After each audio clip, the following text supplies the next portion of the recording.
Hello and welcome everyone to Gamersledge podcast. Come in and sit down, relax, have yourself a fine cup of chocolate milk or whatever your favorite beverage of choice is. Matt, are you drinking anything tonight? Coffee and water. Oh, well, it looks like we're all teetotaling tonight. Kate, are you the drunkard amongst us? Nope, drinking water. Okay, well then, it's a clean podcast, folks. I think the first one we've had, first one we've had in months. I'm one of your hosts, Marks. Joining me tonight, of course, is Kate. Hi, Kate. Hello. And then next to her is Matt. Hi, Matt. Howdy. We have tons of stuff to talk about, but let's do our favorite pastime around the campfire and talk about what we've been playing for the last week. Kate, why don't we start with you? Skip me, there's noise in the background. Okay, then let's go with Matt. All right. Let's see. I finished Heart and Stone, the first DLC turn expansion. Your camera. You're I'm working on it. There you go. There you go. Finished off Heart and Stone, the first DLC campaign and stuff for Witcher 3. Can't say I was a huge fan of it. Some of the new gear and new stuff that it brings into the game is interesting, but overall the story part itself, it was okay. Then again, I could be extremely fatigued with the game. I'm something in the order of about 200 hours with it now, so could be a bit of game fatigue sitting into. I don't know what you're talking about. Why would that be? I have no idea. I did start off Blood and Wine and went to Toussaint. So yeah, that's very different because I swear, every once in a while when you're in the main part of the game, the sun would come out and the clouds would go away and everything had this bright and vibrant color. And then 5 seconds later, it was storming and overcast again and everything was drab and dreary. I have the sneaking suspicion that to get the color to show up with it being drab and overcast in Scotland all the time, that they like super saturated the colors on the graphics just so they would show up in the dreary weather. So when you go to Toussaint and there's sunny skies and bright blue, everything is almost like comically saturated with color. And I don't know if that's on purpose or if that's just a side effect of the fact that it's not Scotland there or what, but I just got there. I did the first thing you do right when you get there, and that's it. So I have no opinions yet, except it's much more fairy tale medieval than Game of Thrones medieval type setup feeling there. All the knights have shining armor and bright colors and everything, so that'll be an interesting shift. So we'll see where that goes.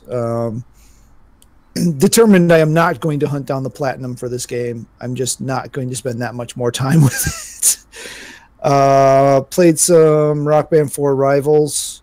Got the gold this week. Got to the gold tier this week, so we'll see where that goes. Got another new crew member in. Dude played, or guy or gal, I have no idea, played a lot. Holy cow, a lot.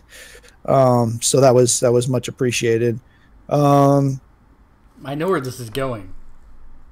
You're going to get booted eventually here, because if I can get people that are going to produce like that into the group, you're gone. I'm sorry. I know, it's fine. It's fine. Let's see. What else did we do? Gosh, I don't know. That might actually be it, except right before the podcast here, I did throw in old Final Fantasy 15 and played about the first 90 minutes of episode Prompto. Which I've heard is much better than the others. Oh, much, much better than episode Gladio. Much better than episode Gladio. Episode Gladio was disappointing in almost every aspect possible. This one, the first hour or so, you're pretty much in a hallway, not dissimilar to Chapter 13.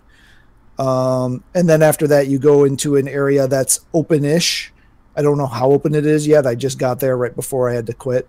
So I don't know how open it is, but it's open-ish, and there's sub-quests and main quests and stuff. So it's much more like an actual expansion. And they made a passable shooter out of it. I mean, that you control Prompto, who fires guns, and they made a passable shooter out of it. It's not great, but it's passable. Well, I'm gladio to hear that. And Prompto does have a melee weapon this time, so you can forego the firearms and just start whacking things. Is it a Keyblade? Tell me it's a Keyblade. I didn't look that closely. It could be, but it's some sort of little tactical short sword thing that he's got. Sounds like a Keyblade. So far I'm looking forward to sinking some more time into that. I don't know how long this one's supposed to be, but it's you got a snowmobile. That's all I can say right now. Is we don't have chocobos, but I do have a snowmobile. I think that's all that I played. Doctor Who, second to last episode this past weekend. Holy moly. They're already showing like promo teaser images for the Christmas one, Christmas episode. Okay, I haven't seen any yet, but yeah, I saw that on Facebook today. Huh. So yeah, we got the final episode this Saturday of this season. So we'll see where that leads up to. Obviously, that episode and the Christmas episode are Capaldi's last. Still don't really know how much he's in the Christmas episode, so could be 10 seconds, could be the whole thing. Who knows? Yeah, caught up on some comic books, but not everything.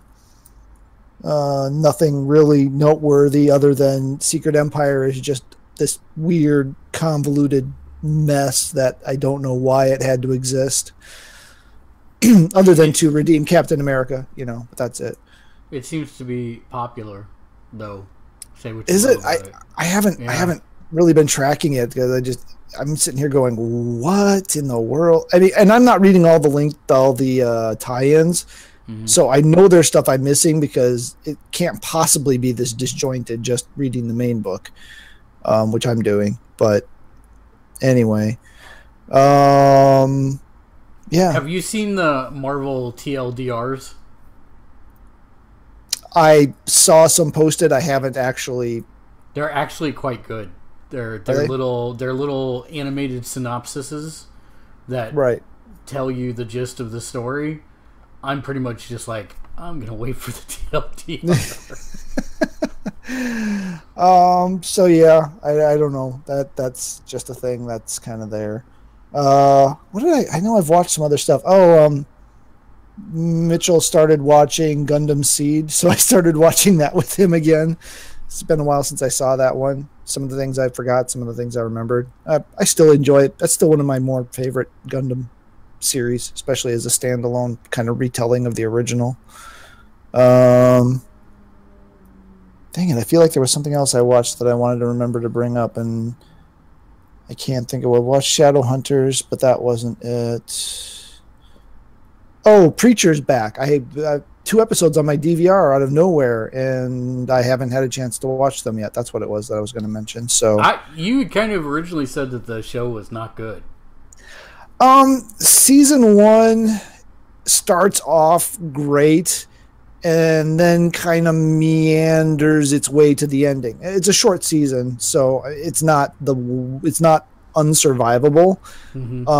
But yeah, season 1 got very meandery. The whole thing takes place in the town that you start in, but then the ending of that is them starting the road trip, from the books. So this season's all about the road trip, and I guess I haven't had a chance to watch either of the 2 episodes yet to see where that's going, but I've got hope that it'll turn around and we'll get something good out of it.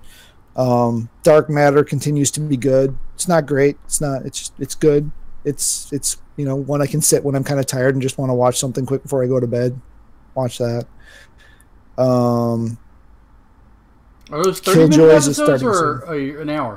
They're an hour, but Oh, I was like something quick. I was like, I thought they were hour, but yeah, okay. Yeah, they're hour. Skip commercials, 40, 45 minutes. So it's short for me. It's shorter than a movie.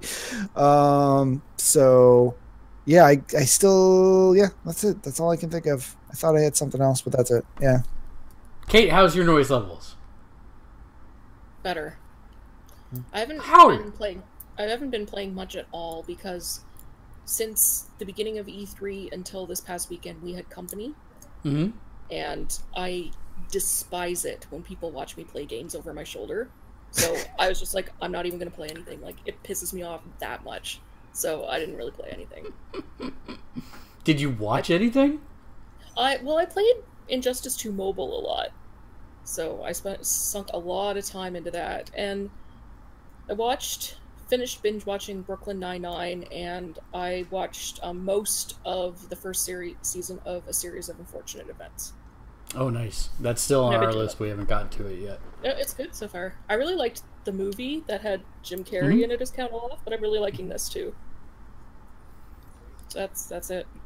All right. Well, let's see. I played PlayerUnknown's Battlegrounds because that game is still stupid fun. Even though very lonely, all by myself. And I also have been playing a ton of Marvel Heroes Omega, which has two pieces of news. One of them is not good and it actually sets up our discussion topic, so I should probably talk about that here in a little bit. The game's still really fun, and it launches on the 30th, which is this Friday.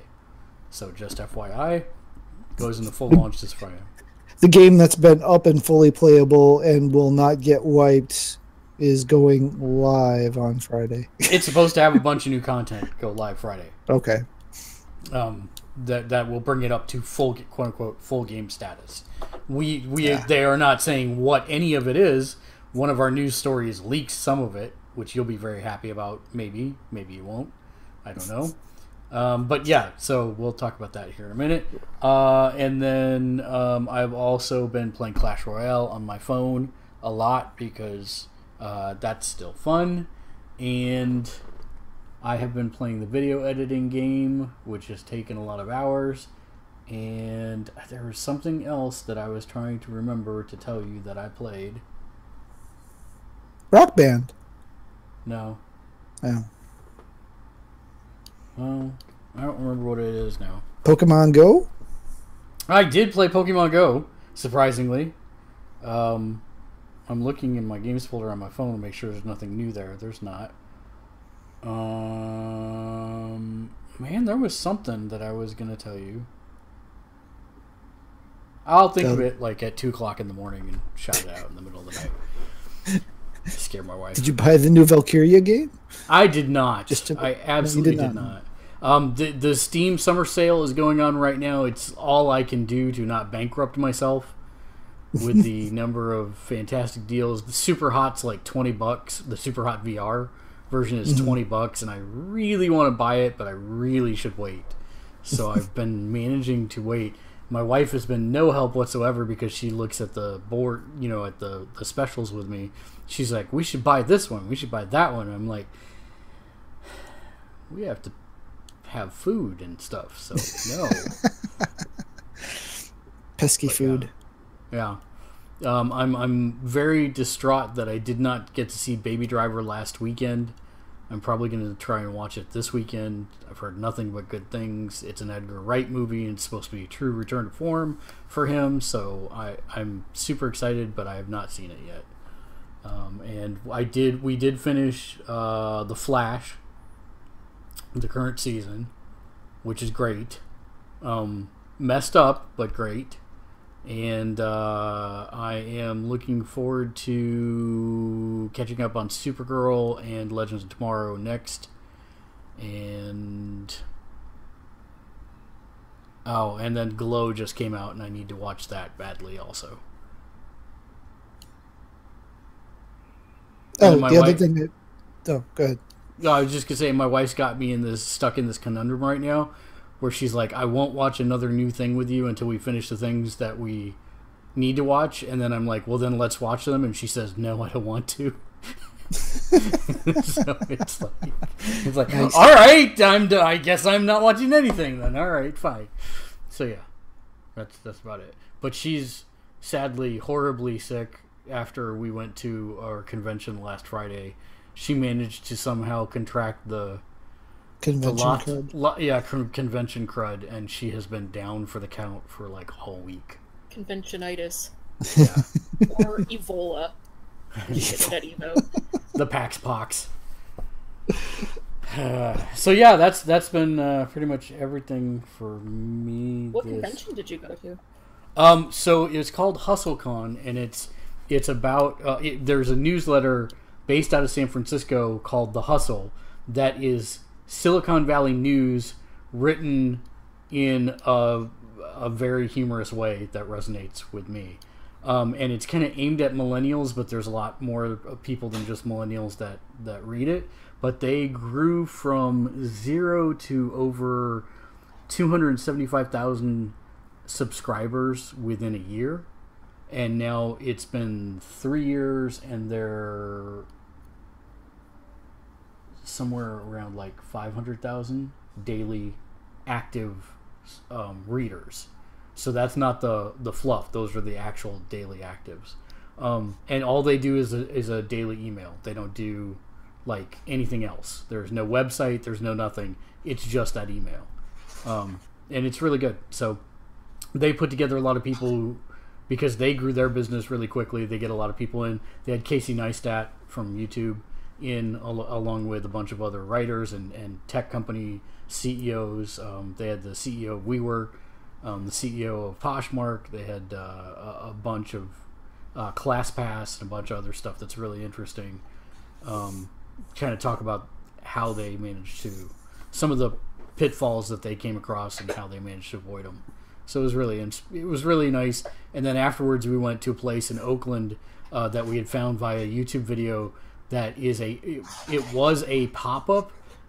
Well, it's still kind of a pop-up. It only exists from Wednesday to Saturday, but it's Japanese fried chicken, like actual Japanese recipes brought to America.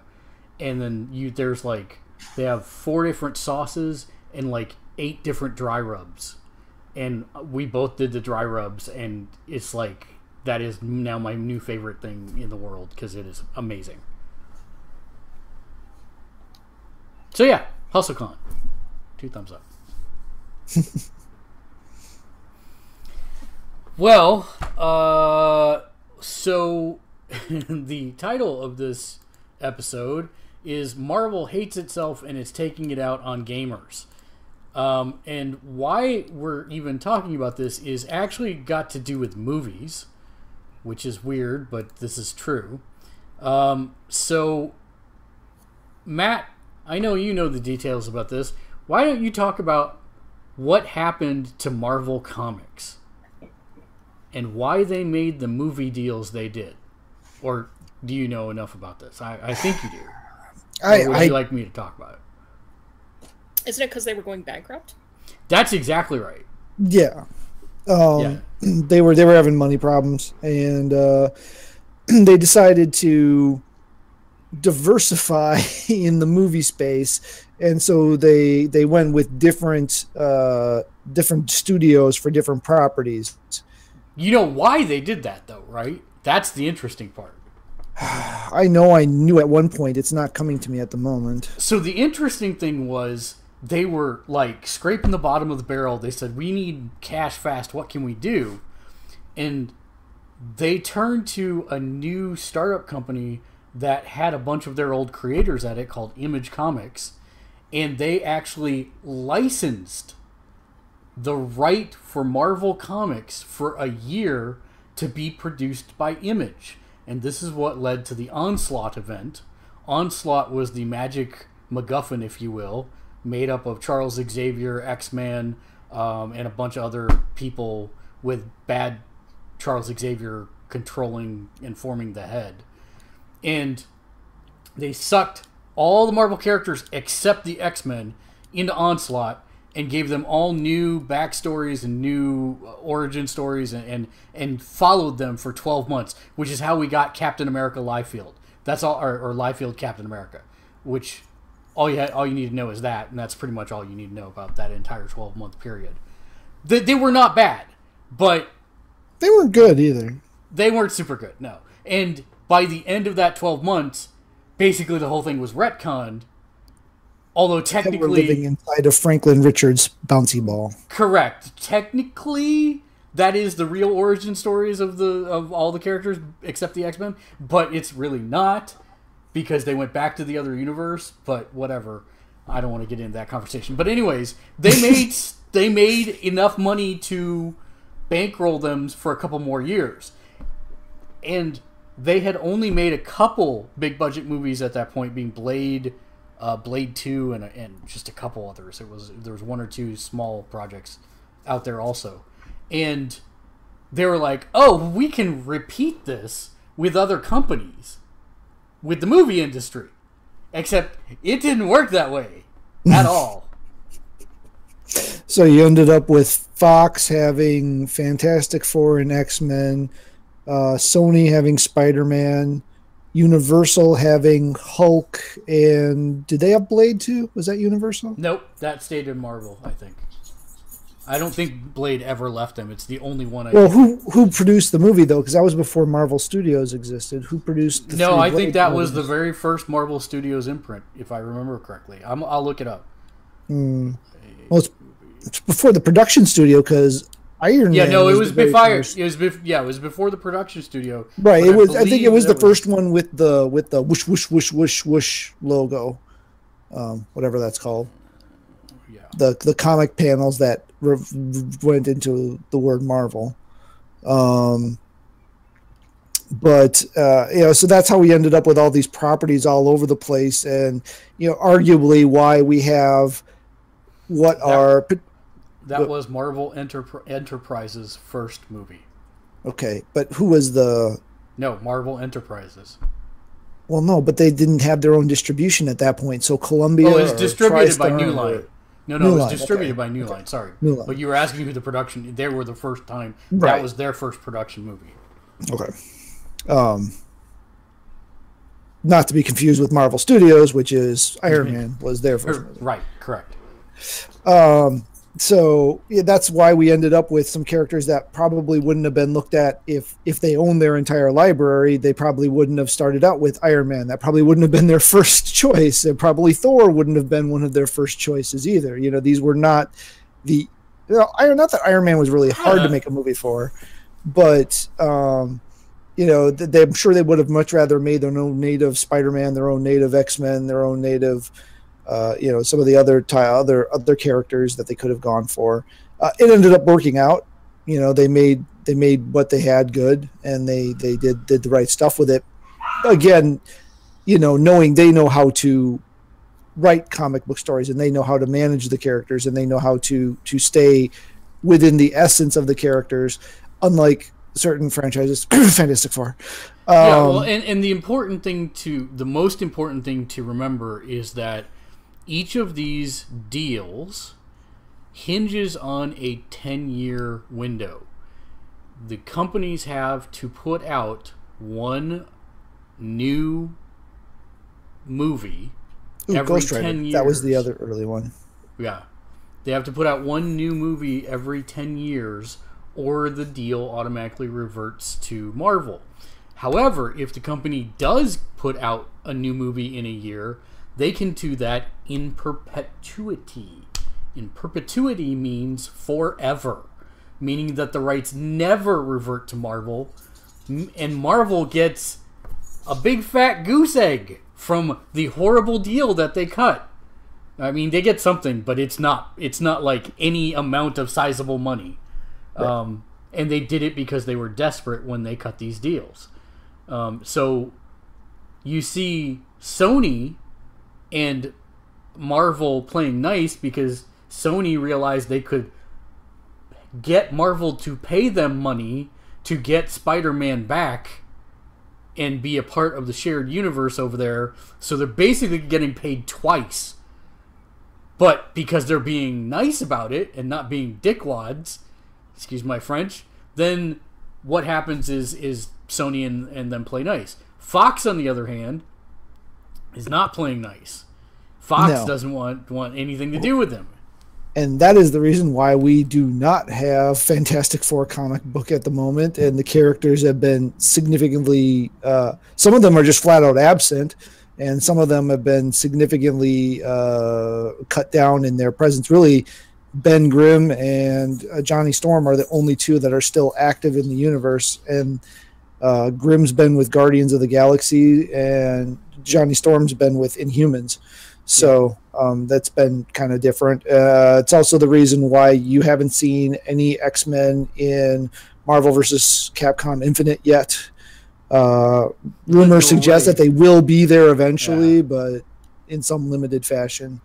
So yeah, the Fox and Marvel are not getting along right now, and so we're seeing Marvel retaliate by cutting its official support of some of those characters off significantly. Well, and it extends to every medium too. Right. It's not just comic books where they're writing them out. Trading cards, posters, promotional materials. And that leads now to present day when there's this game on PC called Marvel Heroes Omega that has been running for 4 years now. Now, they had a license until 2019 for the PC version of the game. It was a 10-year license cut in 2009 and then was supposed to go to 2019. But then they went to bring it out on the consoles, which is PS4, which is already out, and Xbox launching June 30th. This is where the crux of the problem is because they didn't have, they had to renegotiate the license since it wasn't part of the original deal. And in doing so, Marvel demanded, apparently with very short notice, that Gazillion, which is the publisher or the developer of the game, had to remove all Fantastic Four content other than Doctor Doom. And the only reason... Ability to purchase new. Correct. How come Doctor Doom is an exception? So Doctor Doom is an exception because he is basically the main character in the entire storyline of the game, and they would have to rewrite the entire game. So I'm sure they ended up paying for that privilege in some way, but... Yeah, I wasn't sure, but so... Going forward with something like Marvel vs. Capcom Infinite or something like that, say, like, because this game, since I haven't touched Marvel Heroes Mega, like, I didn't know that about Doom, because he's so integral to that game, but he isn't to, like, Marvel vs. Capcom or any other Marvel something else that might come out for mobile or console or something, would they not include him because he's a Fantastic Four character?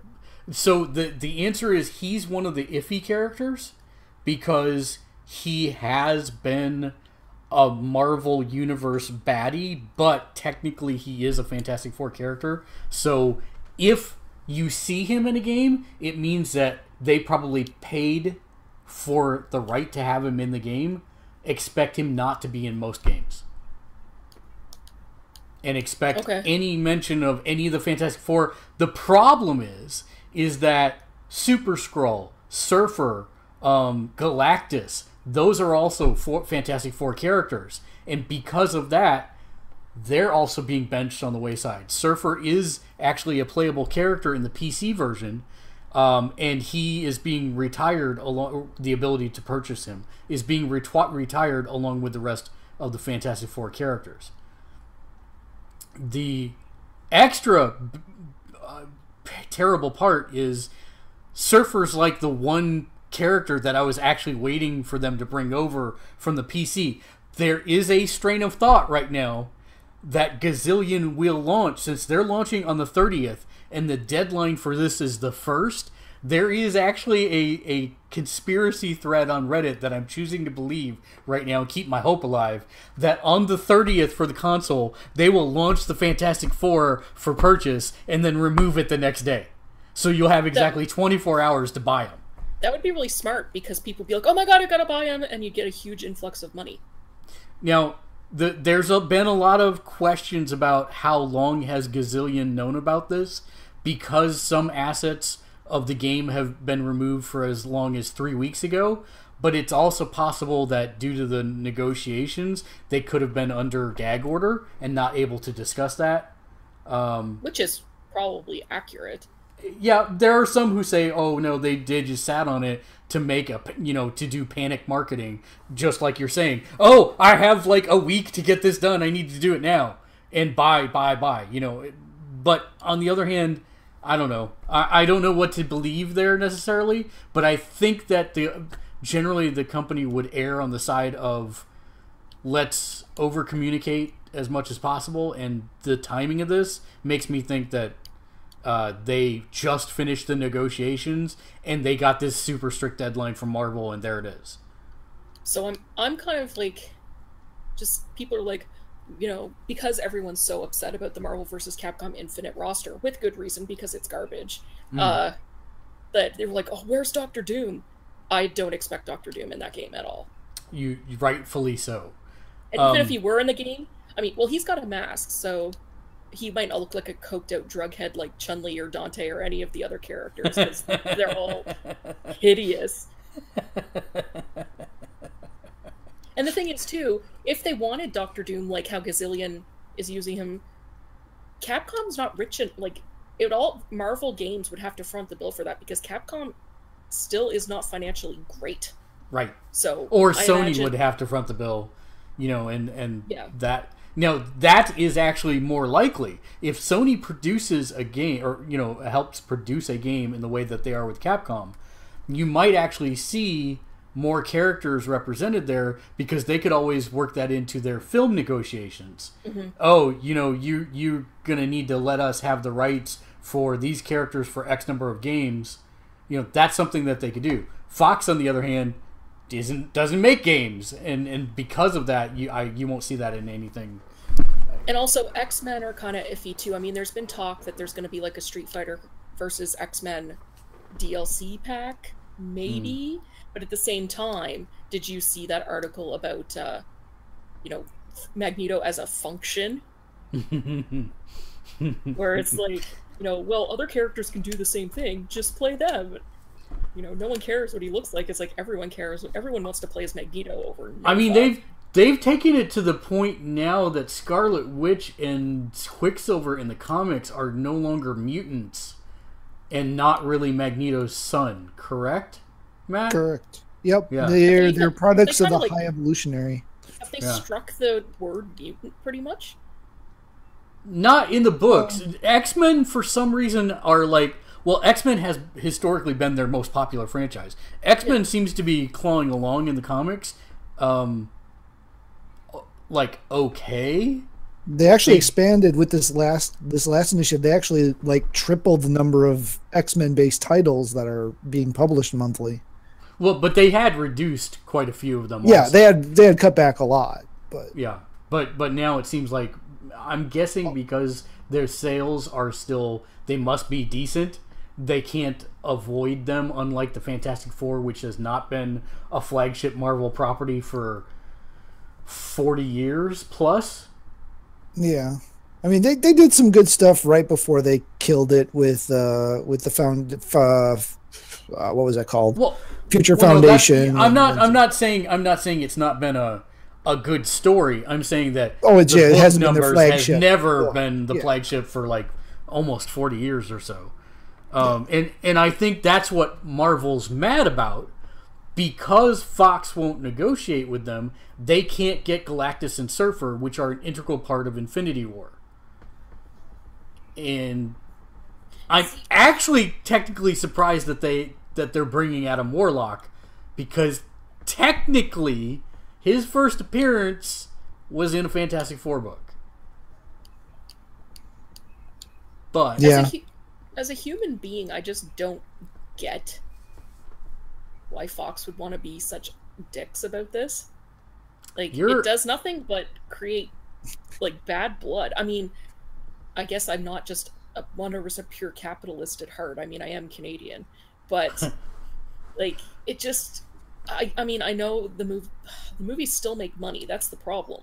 It's people are like, why can't this be in the Marvel movies and just everyone be happy? I mean, Sony's garnered probably a fair amount decent, I guess, positive press, because it's like, oh hey, Spider-Man gets to be in with all these other characters. That's cool.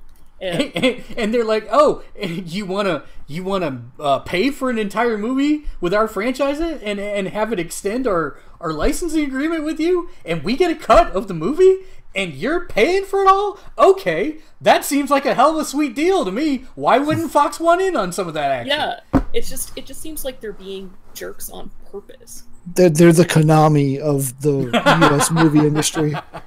But I won't say that Marvel isn't without its fair share of blame here, because they have a choice in how they react to that, and they choose to try and squash the Fantastic Four and all of its characters in every medium possible. X-Men as well. There's actually a fear now that they're going to do the same thing with the X-Men. That if they have to renegotiate the license again, then the X-Men will be out. And that's a huge chunk of the game. That would cut the roster down too much. I don't. That would be a brutal cut if they did have to do that. That would be a significant hit to the roster. See, also as a human being, and as sometimes not a great human being, I would want to, if I were Marvel, I'd want to create a superhero team that was like close enough to the X-Men, but not the X-Men, just out of spite. Like, and the villain would be named like Magnetron or something like that. Well, why do you think the Inhumans are so popular now all of a sudden? Yeah. That's why the Inhumans are in Agents of S.H.I.E.L.D. That's right. Because they're basically doing the mutant storyline with Inhumans. Yep. Which is crazy. And to me, as someone who is one of the biggest X-Men fans around, it's incredibly sad. Because that is... I just want them to do an inhuman version of Bishop, so you have to like scream in agony. Well, one of the guys that I play Marvel Heroes Omega with, Bishop's in the game, by the way.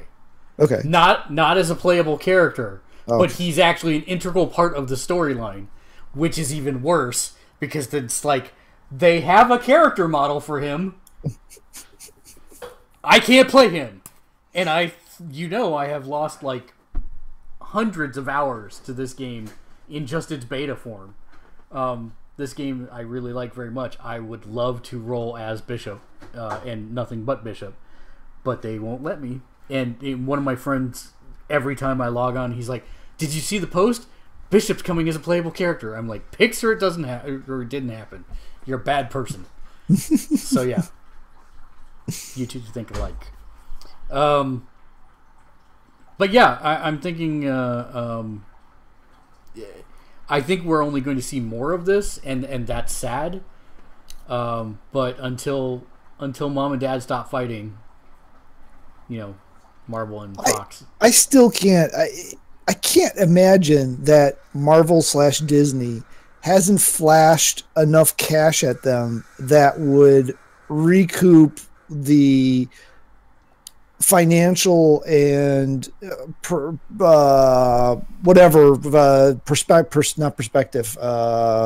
Dadgummit, what's the word I'm thinking of? Anyway, the image loss that they've had with Fantastic Four, but that they wouldn't just say, hey, I can invest this money in a 2% savings account and I'll get more money than I've made off of Fantastic Four over the 3 movies we've done.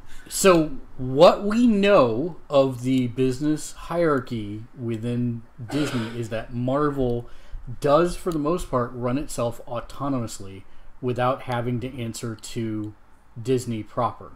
Right. Because of that, Ike Perlmutter seems to be the person that is in charge of this squash the FF and X-Men, but more the FF. And he apparently was personally involved with this renegotiation. So it looks like...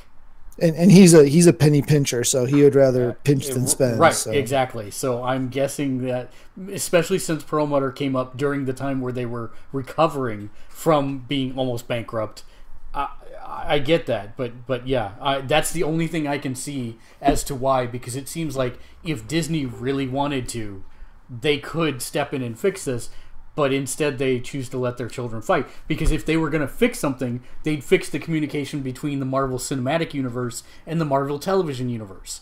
But they obviously let that insanity continue, rather than making them all play nice and be one coherent thing for the good of all consumers and people watching the show. So there's that. At least they're not so radically out of alignment that it's not recoverable. But isn't it? I mean, basically the cinematic universe side of the house told the TV side to shut the hell up, and they weren't ever going to work with it. I meant the movie and show universe. I mean, they've gone along, aside from the fact that nobody knows Coulson is alive, really.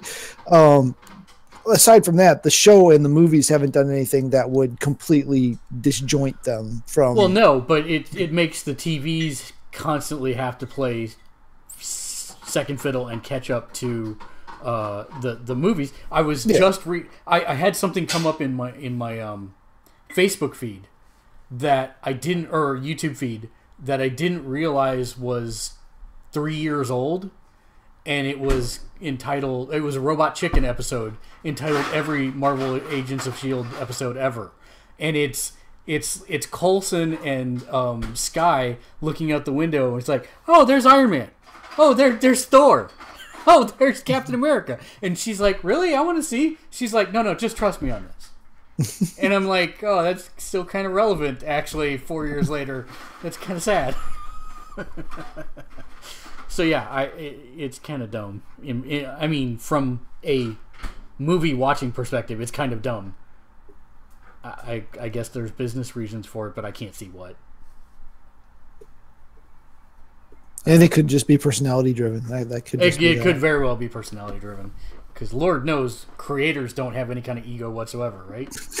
None at all. None at all. So yeah, that's something that we'll probably have more developing on as time goes on. That's 2 of our news stories. It's been a bad week for Gazillion.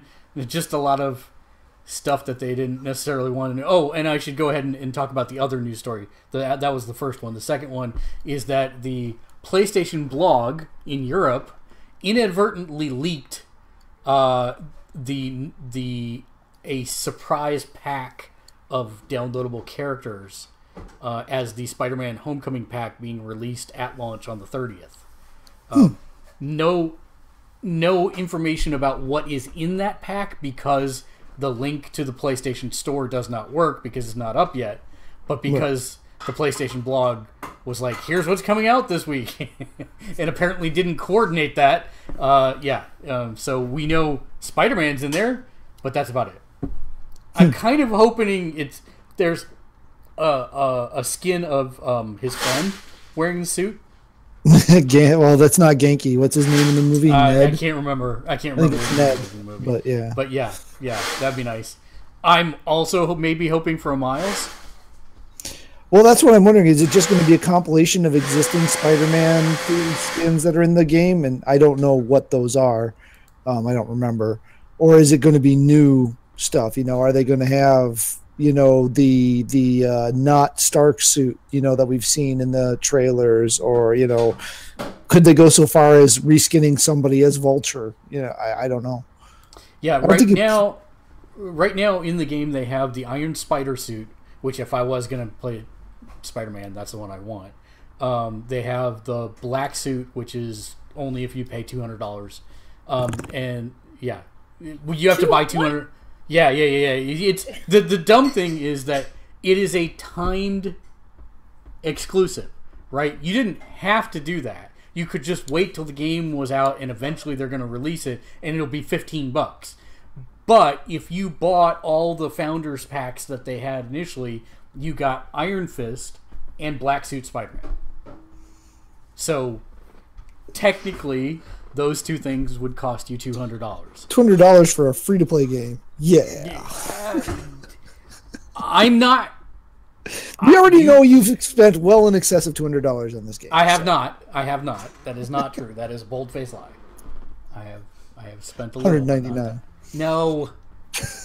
And technically, it's a bald-faced lie. Not a bold-faced lie. No. Have you seen his face? Although I will concede it is bald, it is also bold. It's just bald right here.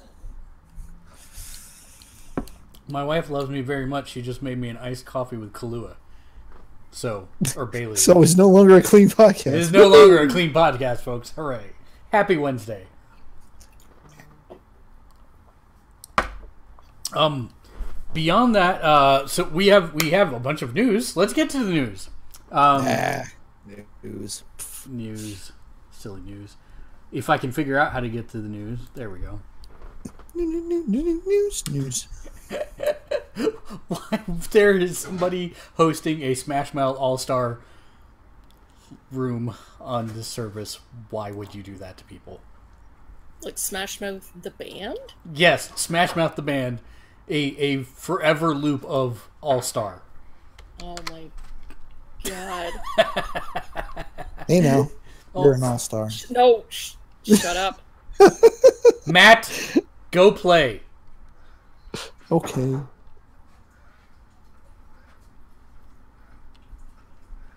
All that glitters is gold.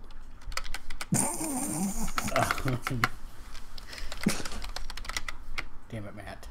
You have totally derailed my line of thought here. That's not hard to do. Yeah, I was going to say that. I do that See, without look, even I can't trying. even...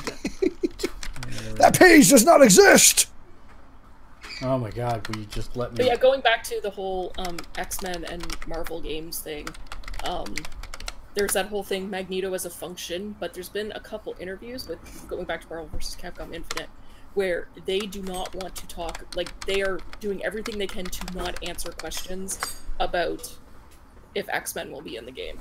Well, I have to wonder if that's partly because every time they have a freaking character to announce, it's leaked like 3 days in advance.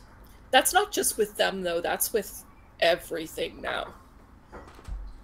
Yeah, but it's been especially bad with them.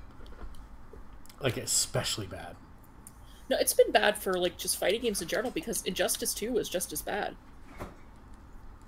That's true. Injustice 2 was just as bad. Oh, yeah. Brother. Oh, yeah. It's time to stop.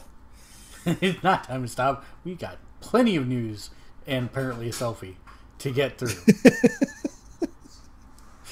I didn't realize that selfie went to this feed. All right. I can deal with that. But, wow. Did we talk about that on last show? What? About Can't read it.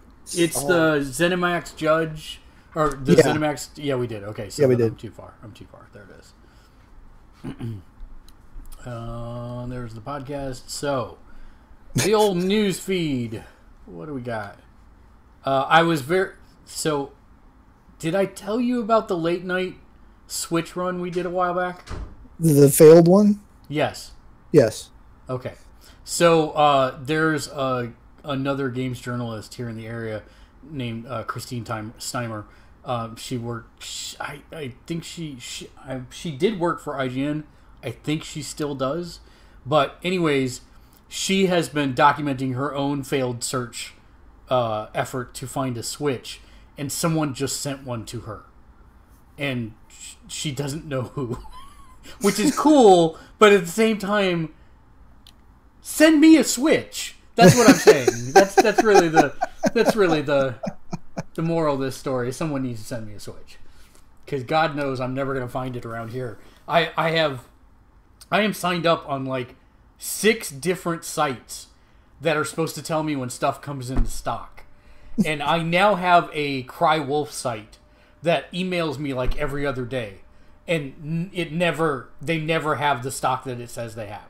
So that I'm just filtered that one out. So, but that's the only one that's saying it's in stock now. So I'm getting very depressed about it.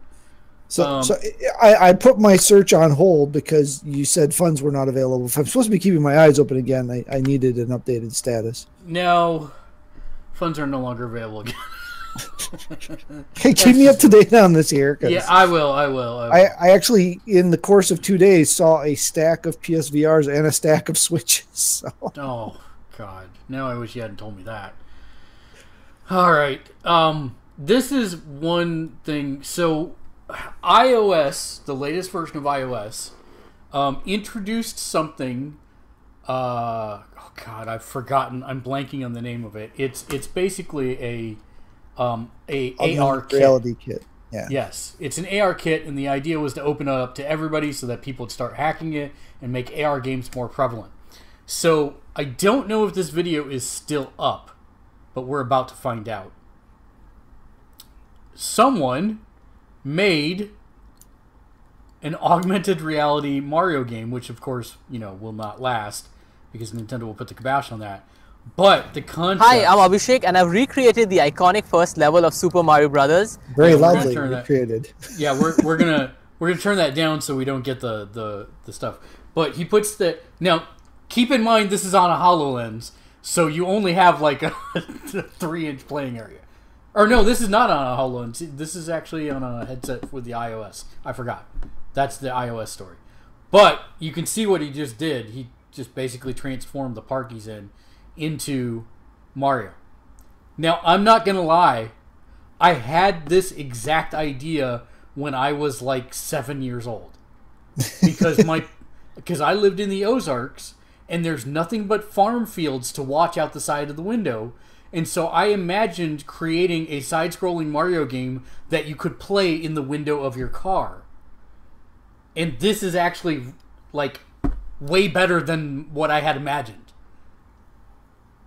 I mean, it's rough. It's still not finished. But as a first concept, and what he has programmed that you can do, like bash Goombas on the head, and jump over pits, and jump for stuff, it's crazy.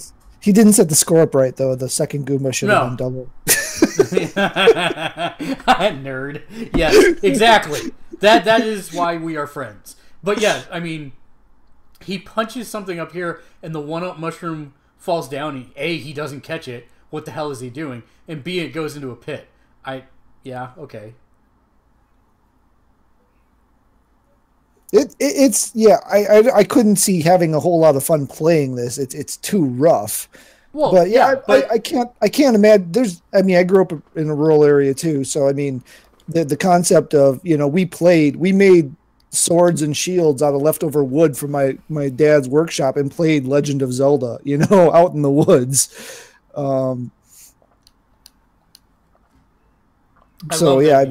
He can't tell the distance for the fire flower balls. But this is my point. We're all zombies now. Now we're going to be insane zombies. We're going to get hit by cars playing Mario out in the frickin' street. Unity. Yeah, I mean this has the potential to kind of be that the first step to that game from that Next Generation episode where everybody's addicted to that games, that headset game thing. Yeah. So that yeah, forget somebody could take over the Enterprise. But I will say the kit has only been out for like 2 weeks or 3 weeks tops. And if somebody's already doing this with Unity, what the hell are we going to see in a year? I'm very interested. Kate, what do you think about this? You think it's the stupidest thing ever? Only if you're like, I would only want to use it if it was like you were in a place where you're not going to end up punching people in the face. Or being hit by a car. Yeah. Because it's pretty bad now with people just playing like whatever. Pokemon Go. Crush or Pokemon Go or whatever now, but I just want to see what happens if he tries to go down a pipe. So far, he hasn't actually been able to crawl up onto anything. So no, well, I should hope not, since there's nothing there. It would just shift the perspective. I mean, like when he grabbed the mushroom, he didn't grow, everything shrunk, right? So right. Where's my fireworks? Oh. They're there. All right, I was gonna be like, this is unfinished if there's no fireworks. But as a early proof of concept, which will obviously be shut down by Nintendo for copyright reasons, it's pretty amazing. So yeah, I thought that was noteworthy, and we should discuss it a little bit. I think that thing doesn't deserve any mention. Let's go. No, next story. no. We need to most definitely talk about this because there's something that follows up from it. So Nintendo announced the Super NES Classic. If there it is, get a good look because that's as close as you're ever going to get to a real one. They said they were going to make more, but in Nintendo talk, that's like they'll make 20 more than they did of the NES. Listen, they still haven't announced retailers to do pre-orders at. GameStop is saying, at last I saw, GameStop said they were not going to take pre-orders for it. That's insane. They could actually measure the number of units necessary and do a print run based on actual demand. Yeah. Based on pre-orders. Made to order. Except they're not going to because Nintendo don't do that. Nintendo don't do that. If you want to learn more about false scarcity, check out episode 1 of our brand new vlog that will be going up tomorrow called The Well-Rounded Gamer, which involves me going around different places in San Francisco, talking a bit about them, and then sharing some stories and also talking about something newsworthy of the day, and I chose this one to talk about. Super Metroid. That's the other thing I was playing. Like the thing is like I really want this SNES Classic. I was fine without getting the NES Classic. I want this one, but it's just like at the same time, it's just like, why should I even bother? Like putting. It's got Star Fox 2. It could be the first good Star Fox game since Star Fox 1. Yeah, the unfinished one. Yeah. It's probably better than that stuff they released on the Wii U. Well, yeah, pretty much. Because I also kind of have been wanting a Switch lately, so it's just like I don't know if I want to do that to myself twice. But by the time I have the money for a Switch, there might actually be more in the wild. You have an infinitely better chance of finding a Switch than one of these things, unless they actually do the flood the market thing, in which case they'll be on sale for about $5 at your local grocery store after a couple of months. But they won't, because that's not Nintendo. No. And if I was an investor, I'd be infinitely pissed off. There will never be enough of this SNES because not only do people want it, but scalpers will know what happened with the SNES Classic. Oh yeah, these will never see the street. Yeah, the eBay hounds will have sucked these up and charge you. What they're scalpers. Yeah, they'll charge you as much as the market will bear out. So it's going to come out September 29th for $80. It has 21 games, all of which are phenomenal. No ActRaiser. I'm actually really upset about that because they should have. But it is a super solid lineup of games. There's not really a bad one of the bunch, and it has an unlockable Star Fox 2.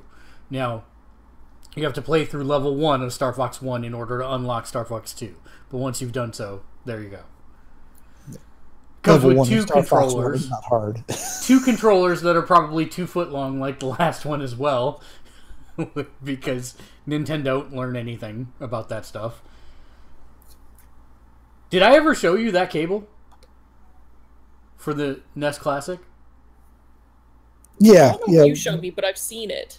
It's literally like 2 foot long, maybe 3 at the most. It is.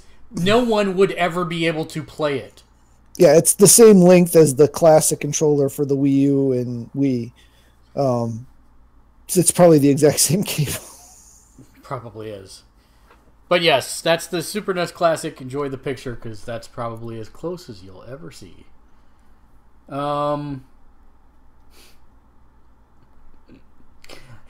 Matt, did you watch that Seventh Heaven clip that I linked? No, I haven't watched it yet. No. You need to watch it because I need you to chime in against Dave because it's actually super funny. He just has no sense of humor. He probably never watched Seventh Heaven either. So. It probably is not. Why would anyone want to watch Seventh Heaven? Well, so my wife loved it, and she did like the shotgun marathon. She watched like all 7 in like, I don't know, 2 months, and I didn't really have a choice. I ended up watching a bunch of it with her. It's not horrible.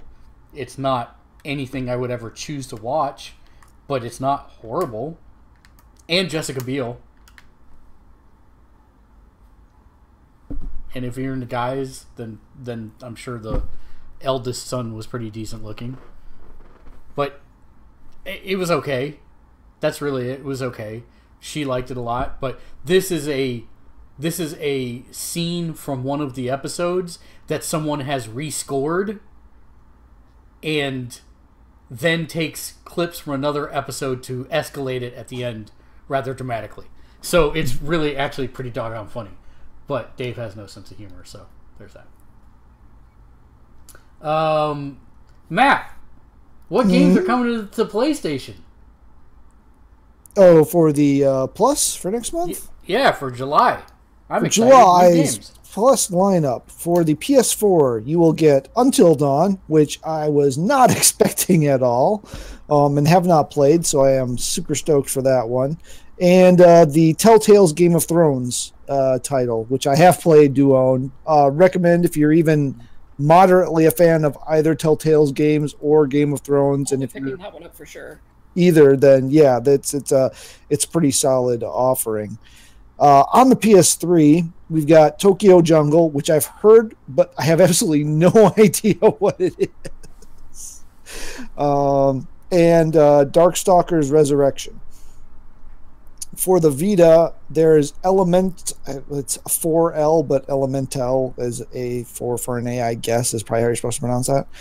And then Don't Die, Mr. Robot, which is also a cross-buy for a PS4. So for the first time in a long time, we'll only have 3 PS4 titles, not 4.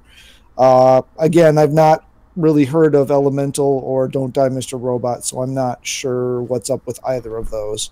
But the offerings for the PS4 are really strong. We actually made it through a whole page of comments threads on the blog without that much hate. Mostly just people saying, oh, I already own those games. Which, surprise, surprise, when you beg and plead that you want bigger, more AAA titles in your free game selection, you're going to have more people that already own them. So, you know, that's one of the big trade-offs. I want popular games that nobody has played. People still want Knack and Shadowfall for the PS. I mean, well, so I will tell you, $4 a piece. Come on, for Pete's I will tell you that Shadowfall is a good game and should be on Plus, and Knack, quite frankly, should also be on Plus when Knack 2 comes out. I think you're right. I think you're right. Which is sad because Knack 2 will probably be a far superior game. Everything I've heard, it is. You know what these people want? They want like Uncharted 4 and like Dragon Age or something as like their free games because they're unrealistic and stupid. But you say that, Kate, but this is actually Sony's fault because they did exactly that for a really long time on the PlayStation 3. But if they were 3 or 4 year old games, understood. But they did do it, and the unrealistic expectation on people's behalf is we're not that far into the console life cycle, so they can't mine the back catalog yet to do that. But I think they will as we get farther along in the process. Whenever they decide they can cut PlayStation 3 games from the Plus lineup and or Vita games, I'm guessing Vita games won't go for a while. PS3 games will go first. I'm actually surprised they still do Vita games. Well, they can't get anybody to buy the game. Yeah. So Well, no, they gotta I'm more surprised it's like they're still even like supporting it at all. Yeah, I think they're still primarily you're getting the indie title, so I think they're really just trying to keep some of the promises that they made to some of those indie developers for the platform. Which is super sad because it's still my favorite handheld held of all time.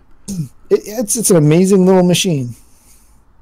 I will say, since they launched that PC and Mac remote play client, I'm not even using it for that anymore. I feel bad, but I have it in my backpack with me at all points in time. Don't steal my backpack. He does sleep on the train, so you do have opportunities. Hush you!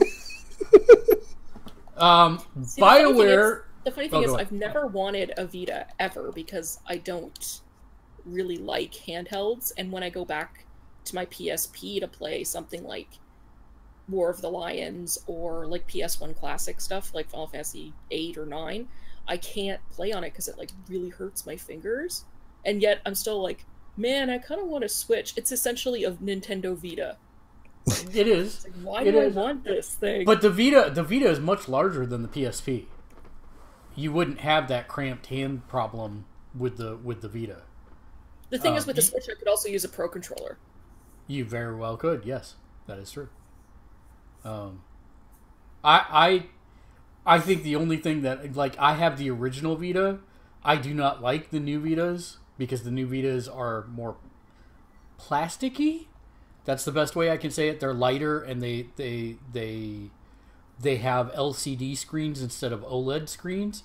And my OLED screen looks flippin' phenomenal at all points in time from any angle in just about any light.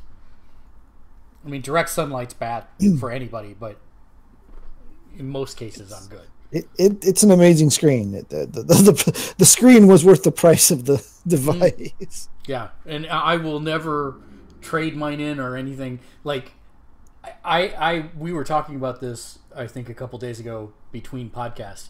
I trade games because I know that I'm never going to reach a point in my life where I have all the free time in the world to go back and finish everything that I ever wanted to play.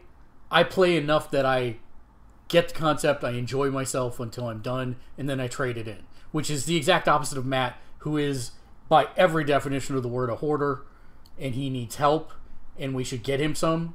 But beyond that, it's not that bad in here, jeez. That's why I like I can see your comics stacked to the middle of the wall back there, buddy.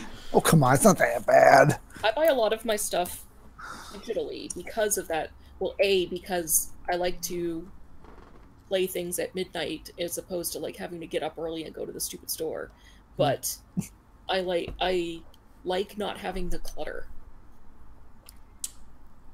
The problem for me is that I actually do use it as a revenue source towards the next game.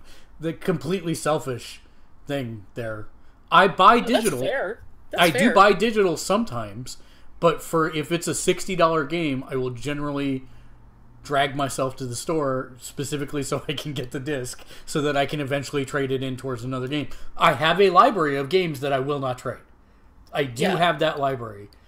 But when I got to the end, and that's both PS3 and PS4, because I figure, I will eventually have to be hospitalized for something, and will have nothing to do for 3 to 7 months, and there you go. So there's that. See, on digital, I don't have to pay taxes. Right. And B, I buy way less games than you do. Right. Understood. And that's something else that we were talking about is if I didn't have if I wasn't doing the stuff for the site, I think I would be a different person in some respects because I wouldn't feel like I have to be a part of the next conversation about a game. But now I've done that for so many years, I don't think I can go back to what Matt's doing, which in my mind now, like, I get, like, panicky. Like, he's playing one freaking game for months. I don't know what's wrong with him. I mean, I'm playing a lot of Marvel Heroes. I was about to say... I'm playing a lot of Marvel Heroes, but I still play other things. Like, I've been playing other things. I have a handful of games every week that I've played. The majority of the hours do go into Witcher. Yeah. And like, I know that when... There's not anything... It's the same as me in DOA X3. Yeah. I play other things, but I'm still always playing that game. Yeah. Well, no, but you are playing other things. Like, you're playing a lot of other things. Matt's just doing this one game. And he, like, says that he plays... Rock Band, I believe he actually does play a decent amount of Rock Band because he's got family and they like playing together, and that's super cool, and I'm super envious of that. But as far as, like, when he sits down by himself to play a game, he plays that game by himself, and that's it. That's crazy to me now. It wasn't crazy to me for the 20 years before I met Matt, but it is crazy to me now. I can't even imagine. I like admire it. Like, and when I get my teeth into a game like that, like I have The Witcher. I actually bought it physically, funnily enough, because it was like on super sale, so it was way cheaper for me to get it that way. But when I play it, I'll probably do the same thing. Because like when I played Final Fantasy 15, I played that a ton. See, and I admire it. I will say that Marvel Heroes Omega is the closest I've been in a really, really, really long time to that mindset. Because my problem going into Final Fantasy 15 was that I knew it was going to be a long ordeal, and I got tired immediately from putting the disc in, if that makes sense, because I knew it was going to be this giant mountain I had to traverse up. The Witcher, I didn't have that happen because I never played a Witcher game before, and even though I knew it was going to be a meaty role-playing game, I never felt like bogged down by that. My problem became because you only played Gwent. That's exactly it. Because I made the mountain out of Gwent. And then it became like, oh, I've got all the rest of the main storyline to do. No. But I need these 7 more cards. So, yeah, no, I made my own mountain there. That's one of the ones, by the way, that I will never trade in. Ever. That game is a masterpiece to me. I will never trade in it. I have said it is kind of... I have that one soft copy that was purchased as a gift as a PSN card, and so I bought that in the season pack off the PlayStation Store. And having had played that for so long and not had to get up and put a disc in, when I had to get up and go put that Final Fantasy 15 disc in my system so that I could play episode Prompto, I was like, oh, I gotta go all the way over there. Hashtag first world problems. So I yelled at a kid and made them do it. You need one of those like long, like telescope, like a gripper thing with a telescopic lens. Yeah, he has that. It's called a child unit. Go serve your master. Oh, only for 4 more years though, and then I run out of them. I know. So, speaking of pleasurable things, BioWare today said that, quote, something is happening with Dragon Age, end quote. So it looks like we are getting a sequel to Dragon Age Inquisition, which I loved Dragon Age Inquisition. I loved the first one. I love this one. Let's not talk about 2. Let's pretend it never happened. But I love Inquisition was my fave, but I still liked 2. But it was an action RPG as opposed to a RPG. This is the classic CRPG. This is the top 3/4 or top down, and you get to pause the combat, figure out who you want to do what spells, etc. And man, there is a CRPG renaissance going on right now. This is I put it in the title CRPG +1. We'll get to +2 in a little bit. I don't know though. I'm super excited because I love the Dragon Age series. Like love it. But after Mass Effect Andromeda, I'm kind of like. Yeah, but that was the D team that they farmed that out to. This is one of the A team. I can't help but be concerned. There's no way we're getting derp faces for Dragon Age. No way. I don't know. After the character creator for Inquisition, that character creator was pretty bad. No, I will say that the Dragon Age character creators have never been all that good, but it's never been that bad, and it will not be that bad. Don't take. I don't know. I could not make an Elven Ranger that didn't look like Festus from Gunsmoke. It was impossible. # don't take this away from me, Matt. I don't know. I got my Inquisitor looked pretty good. It was a human female. Yeah, mine did. Yeah, the female models were a lot better than the male models. I will give it that. Just as long as Dorian and Iron Bull come back, I'll be totally happy. I do have one addendum back to the PS Plus story that I forgot to mention. Oh yeah, the stuff about the there's two additional things that you'll have access to with a Plus membership.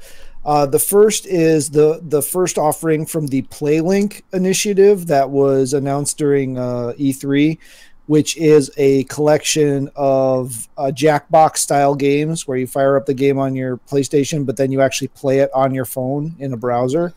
And the offering that'll hit in July 4th through October 24th. It says that you can get it. It's not clear whether you'll keep it forever or you only get to play it during that period.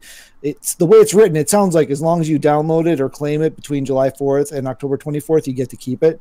But I can't guarantee that's correct. It's called That's You. And it's up to 5 friends or family. And it's a kind of a who's most likely to kind of game. So that's one thing. And then also Orcs Must Die Unchained is coming in July. And before that, there is a closed beta. And every PlayStation Plus member will have access to that closed beta and will get, for no charge, a Orcs Must Die Uncharted Plus pack, which is a $20 value. Yep. So thanks for I forgot about that too. I saw those as well. Yep. Famitsu shows that Super Mario postage stamps are coming to Japan, so finally I'll be able to lick a toad and a mushroom in the same time. And I put on the Twitter, let's just end the analogy there because HR's watching. So 82 just go to Oakland again. You can do them both again at the same time. Oh dear.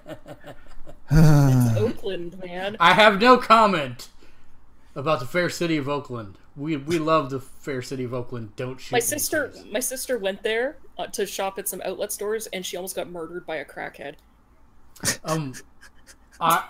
I have to say that downtown is doing one of those revitalization things. Yeah. So it's not really that bad. West Oakland, yeah, no. I don't know where in Oakland she was. Yeah, Oakland's okay. I mean, it's not. It's still warm weather California, so the homeless don't ever leave, kind of thing. So I mean, that does happen a lot, but I mean, that's anywhere. It doesn't necessarily have to be in a bad neighborhood, sadly. But yeah, that's I thought this was things about the cold. About the only good thing. The Nintendo Switch has sold over 1 million consoles in Japan. And what's crazy is they're sold out in Japan as well. Here's why this is crazy. And man, I know I'm totally on #false scarcity. Nintendo owns the end-to-end distribution chain in Japan. Like, they own every step from manufacturing to the actual retail side of it. They own the whole process. And they're out in Japan.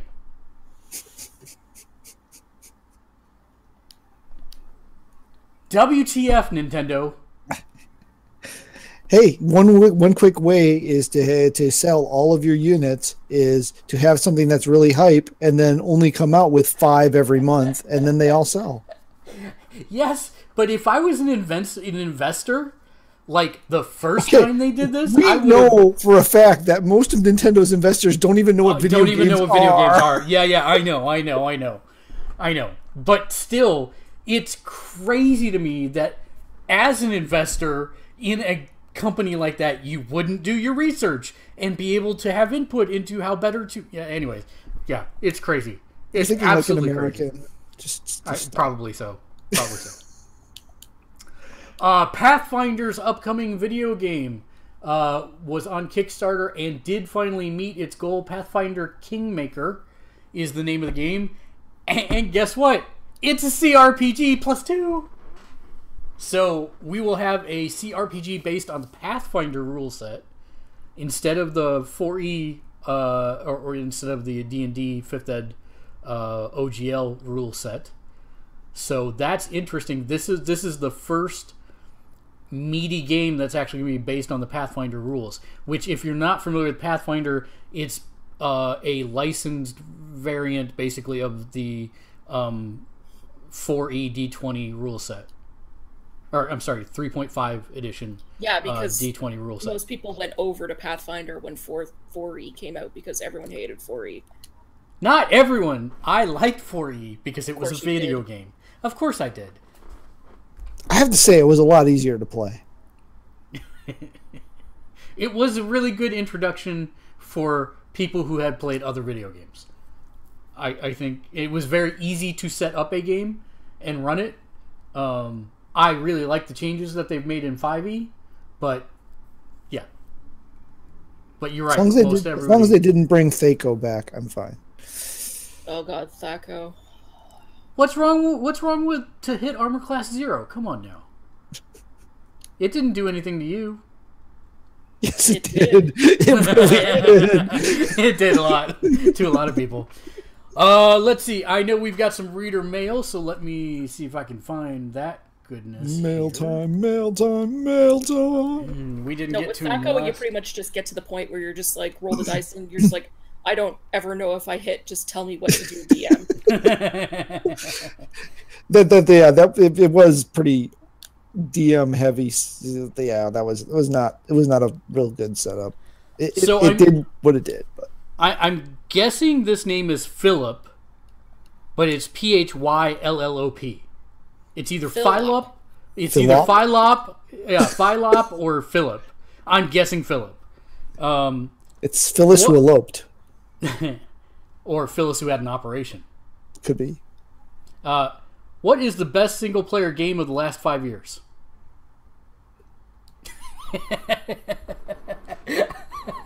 Start us off with the easy one, Mark. Why does he never show up? He was supposed to be coming. Best single-player game of the last 5 years? 5 years. Oh. So we're talking... James only started playing video games again, though, so he wouldn't really be... Well, it's easy. This is Pokemon. Just pick a Pokemon, any one of them. It's Pokemon. He might say Zelda, though. He might actually say Zelda. He might. Of the last 5 years, I'm actually going to go with The Witcher 3. It is that good to me, and not just because of the Gwent. It's got its issues, but in terms of telling, oh man, now though that would also encompass the Telltale games. Those have been the last 5 years. Crap. I think I actually have my answer. I'm not 100% sure this has been in the last 5 years, but a version of this game at least has come out in the last 5 years.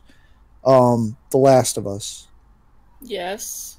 I mean, it has a multiplayer mode, but I mean, it has a full-on single-player... Yeah, no, I consider that a single-player game that has a multiplayer mode as opposed to something like Call of Duty, which is a multiplayer mode with multiplayer game with a single-player mode. I'd say maybe Witcher's a really good one. Last of Us is a really good one. There's Uncharted 4, Doom.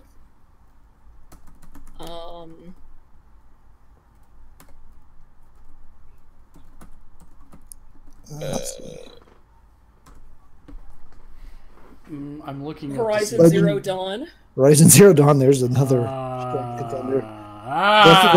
Breath of the Wild is a strong contender. Yeah, Breath of the Wild. Resident Evil 7. Oh yeah. We've been in a bit of a glut recently. Yeah, it's not fair. One of the Dark Souls games. No. Bloodborne. June 14th, 2013. So it is in the last 5 years. Crap. Bloodborne. Yeah. Well, Dark Souls. I would say that falls into both of those. Bloodborne and Dark Souls falls into the single player with a multiplayer component.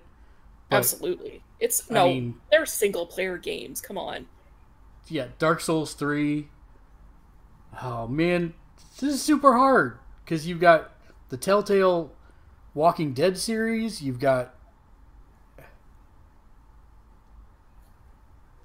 It's one of those where if someone was asking me for if they were going to play one game, you'd have to find out a little bit about what kind of games they like to play because the choice range is that thick. I mean, and that's not even counting anything like. Did you say Uncharted 4? I said Uncharted. Yep. Okay. That came out.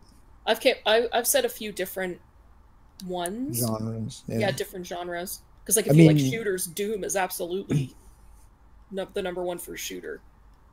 Because it's rare in shooters because most shooters are multiplayer, but Doom is actually like a single player shooter. I mean, heck, Resogun could be in that list. Diablo 3 could be in that list. Yeah, that's in the list. I thought it was like older than that.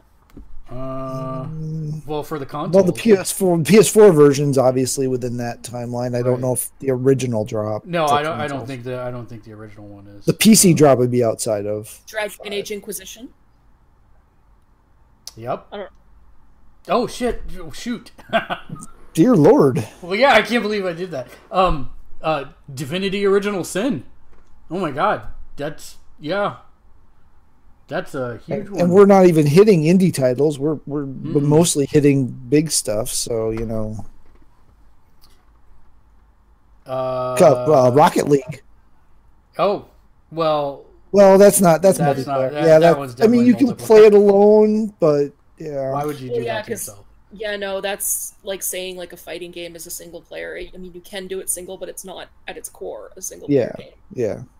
Well, unless you want to count Injustice, because Injustice is really weird in that because of the sim aspect, most people spend all their time playing it alone. As a fighting game, it is not. It is designed. There is single player, but as a fighting game, at its core, it's a multiplayer game. Yeah. Yeah. Because I would have said Mortal Kombat X because I actually think that one's like better than Injustice 2.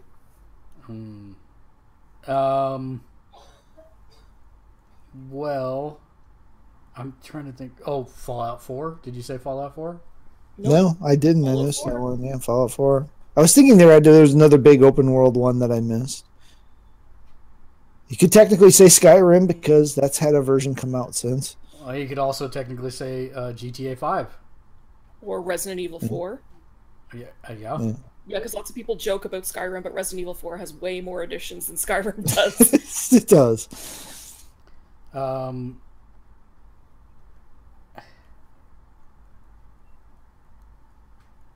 Let's see. GiffyCat23 asked, are you excited for Fallout VR? No, because I don't have a VR set. Yeah, no. I've never even played Fallout 4, so no. From what I've heard, it's not super. I don't know. I'm still debating on whether or not I'm going to end up getting a PSVR eventually or not. Now, when they're running something like the sale that they're running this week, and you can actually get a lot of VR games at a reasonable price, that makes me wish I had one because they're actually reasonably priced for what they are right now.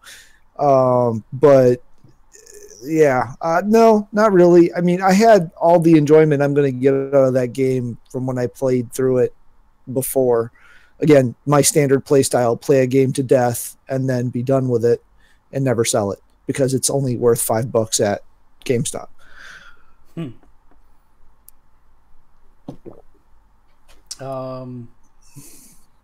thought I had another one, but I'm not seeing it. Technopedia asked, what is a sandbox game? Interesting question. Well, so it's a game where you go in the sandbox and you hope the cat didn't poop in it. No, that's horrible. Everybody knows you're supposed to have one of those automated scooper things for your sandbox. No, a sandbox is a sandbox can also be called an open world game, and frequently is. But it's a type of game where you have a diverse set of things that you can do, and generally there are emergent gameplay systems contained within that allow you to create a story organically rather than necessarily be scripted by the developer. Most times you'll have both. You'll have a scripted story that leads you to different places in the sandbox to do different types of activities, but in discovering the rules and mechanics of that sandbox, you can then create your own story. Like, for example, in GTA 5, there are missions, but there's a lot of downtime between missions where you can just roam and do whatever you want. And so people will try to jump an airplane while doing a corkscrew spin because it's there and they can, and people enjoy that.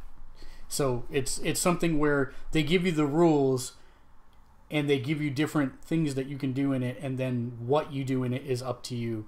So you take your pail and you go make your sandcastles or kick them over or whatever it is in that sandbox. Am I leaving anything out? No. Usually they're a single area, right? I mean, it's like Witcher's kind of weird because it's really kind of made up of like 3 or 4 different sandboxes. The way, if you want to look at it, there's 4 areas where you play contained within those areas. But something like your Grand Theft Autos are generally it's all one open area. There may be some instanced or storyline stuff that kind of will dive off of that. But tends to be one area, so you're in one city. As opposed to say like an Uncharted where you're led down a path. There's some openness to those paths depending on which version of which game it is you're playing in the series and how open it is, but ultimately you're being led down a series of paths. Whereas like a sandbox game or open world game will have generally one giant area that you're mucking about in. Anything else you want to add, Kate? No, you guys covered it. Okay. Let's see. The next one comes from Openator. OPENN8R. Openator. Sure. What is your favorite video game and why?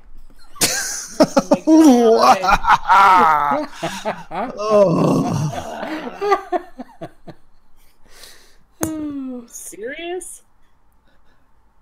Super and serious. I've got one more after this one. Okay, Mark, since you led this upon us, why don't you go first? Well, he knew the question. He's probably got an answer prepared. I'm sure he is. I'm stalling. Shoot. I actually do know my answer, though. I mean, I still, as much as and I know it's more nostalgia than it is love of the game. If you were to sit me down in front of it and play it and have me play through it today again, while it would be entertaining, it would not nearly be as entertaining as modern games. But Chrono Trigger is probably still my all-time. I have replayed it recently, and it does really hold up. I mean, understanding what it is, it's not a Fallout game, it's not a BioWare game, it's not a Mass Effect game, it's nothing like that. But I still argue, at least of the games I've played, it is in the top 2 or 3 JRPGs of all time. And when you look at what they had to work with at that point, in terms of music, they made one of the catchiest soundtracks that to this date holds up even in chiptune format. If you hear the orchestral versions, it's phenomenal. But if you listen to chiptune versions, it's still amazing.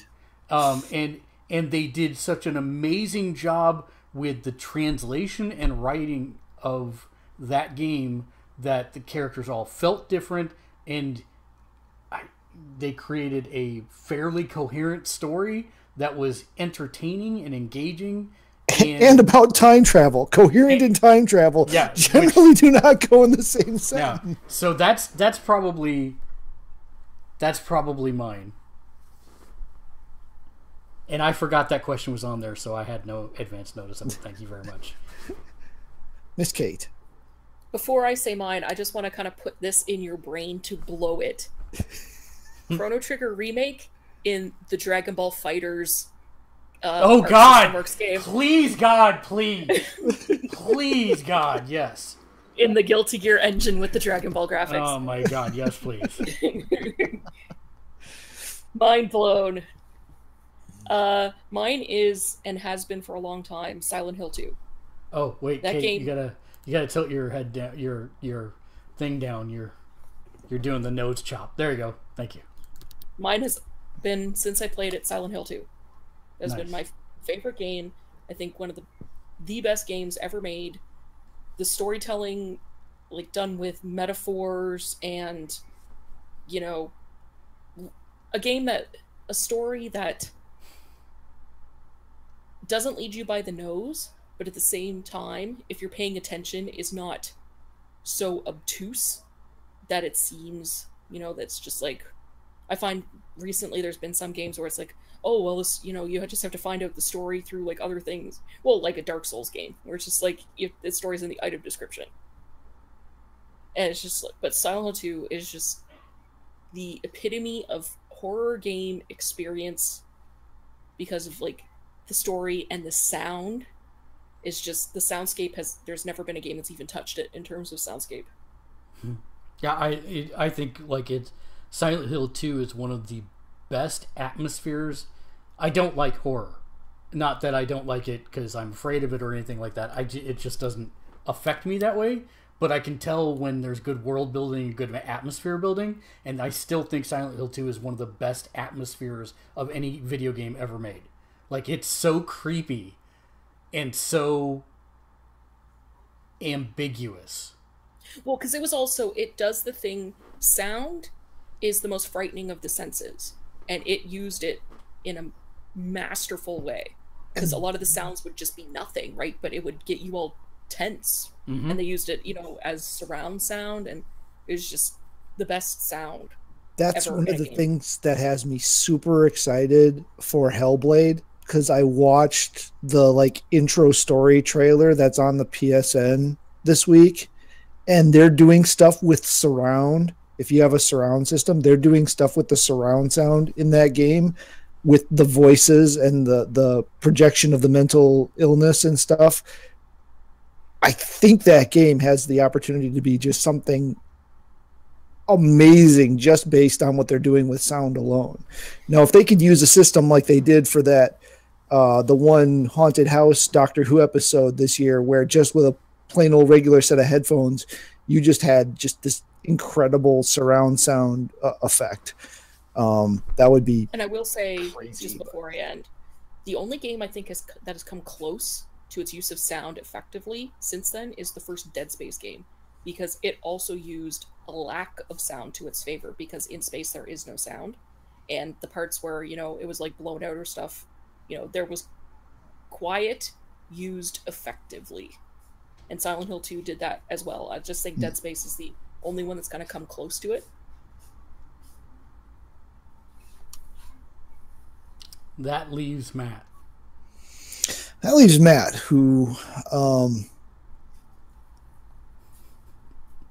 Whose stock answer is the same as what you gave.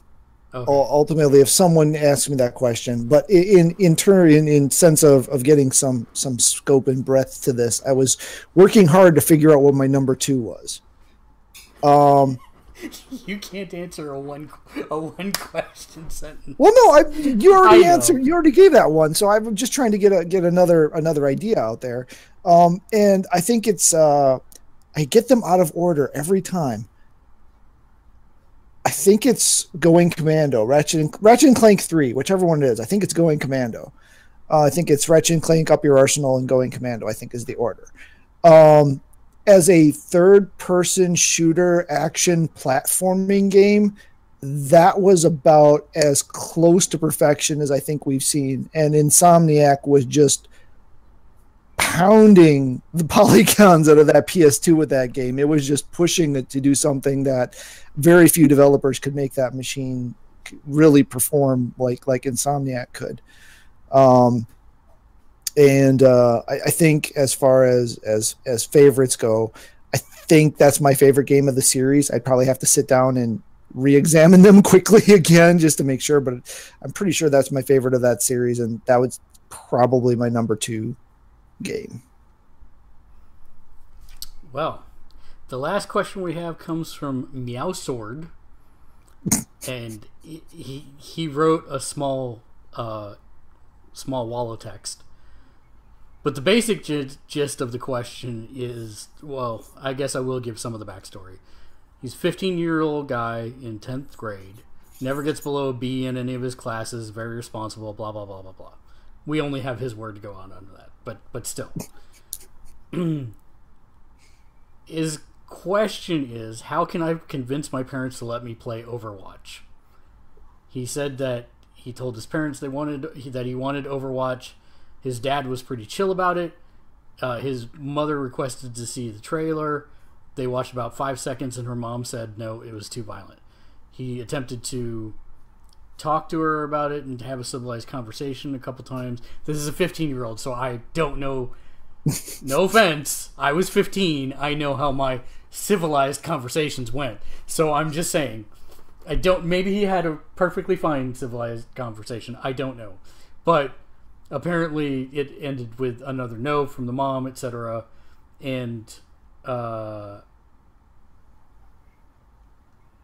she says she doesn't like it. It'll mess with his brain, and it's too violent. So the question is, how do I convince my parents to let me play Overwatch? You want the authority figure to try to give you ways to get around the authority figure here. I don't know that I like this question. So, do you want me to do it since you don't want to? Well, ultimately, it sounds like he's going down the right path. I have some horrible stereotype things in my head about the situation right now. Mm-hmm. But I don't know what their relationship is. I don't know what type of games he's gotten to play in the past. There's a whole bunch of stuff. He does say that the most violent video game he has is Super Smash Bros. For the Wii. For the Wii. Okay, so not at all. And his mother does not like that game even. Right. We're talking. Oh my god. We're talking about a pretty extreme case here.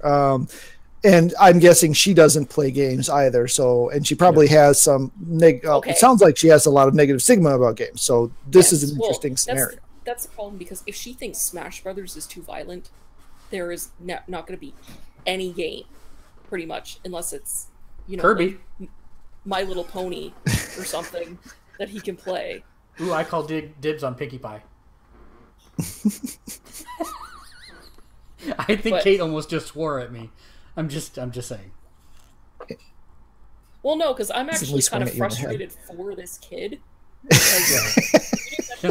Just go, like, if he's watching, I don't want to say a bunch of derogatory stuff about his mother, but I'm thinking a bunch of derogatory stuff about his mother. Nice. It's a tricky situation, and even myself, I have to realize I've had to catch myself several times recently. I have in a month will be 18-year-old who has graduated high school and will be going to college in a couple of months, and it's like, what are you? Oh wait, okay, never mind. You're 18 and you're going to college. I can't get after you for watching that. Okay.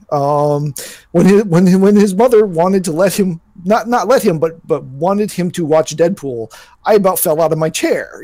I'm like, wah! And she was the one with the way more strict rules than I was at one point.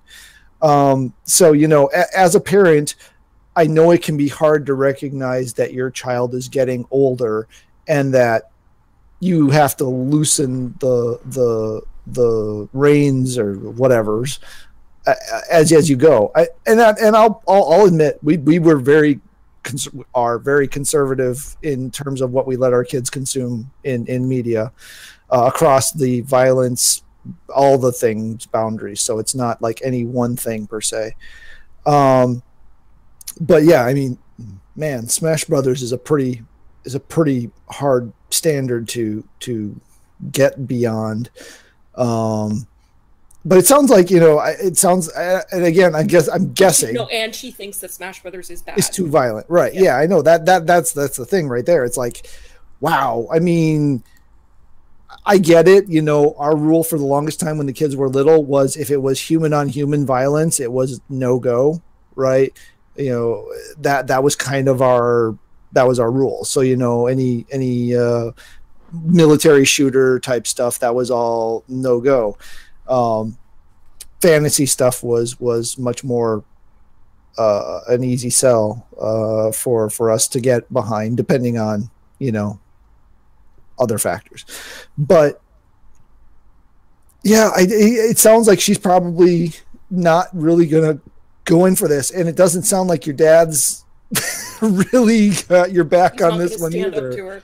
Yeah, all he wrote about his dad was, my dad was pretty chill about it. So my personal advice would be, take your constructive conversation to your dad and say, I would very much like to get this game. My mom is not, she thinks it's too violent.